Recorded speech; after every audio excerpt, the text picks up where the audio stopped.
Karimnagar DCC కార్యాలయంలో జిల్లా మహిళా కాంగ్రెస్ అధ్యక్షురాలు కర్ర సత్యప్రసన్న రెడ్డి ఆధ్వర్యంలో మహిళా దినోత్సవ సంబరాలు ఘనంగా జరిగాయి.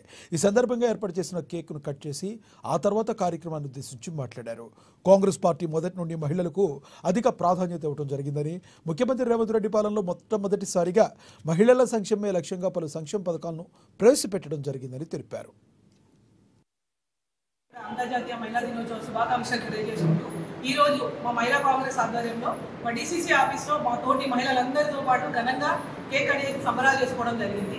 మా కాంగ్రెస్ పార్టీ ఎప్పుడైనా మహిళా కాంగ్రెస్కి మహిళలకి ప్రతి ఒక్కరికి కూడా పెద్దపీట వేస్తుంది. మా రేవంత్ అన్న పాలనలో మనం ప్రజాపాలన వచ్చిన తర్వాత అధికారంలోకి వచ్చినాక ఏ పథకమైనా మహిళలకి ఫస్ట్ ప్రియారిటీ ఉంది.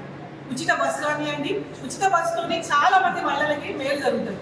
సన్న చిన్నగారు రైతులతో పాటు చిన్న వ్యాపారం చిరు వ్యాపారం చేసుకునే వాళ్ళకి, మధ్యతరగతి మాలాంటి కుటుంబం ఉన్న మహిళలకి ప్రతి ఒక్కరికి కూడా ఉచిత బస్సు అనేది చాలా ఉపయోగంగా ఉంది. అంతేకాకుండా 200 యూనిట్ల ఉచిత కరెంటు నిత్యం మేము ఇల్లు నడిపించే వాళ్ళ మహిళలమే కాబట్టి మాకు ఉచిత కరెంటుతో పాటు కూడా అంతేకాకుండా సిలిండర్ వచ్చేసరికి 1200 రూపాయల సిలిండర్ని ఈ దేశంలోనే ఏ రాష్ట్రం కూడా ఇవ్వలేదు.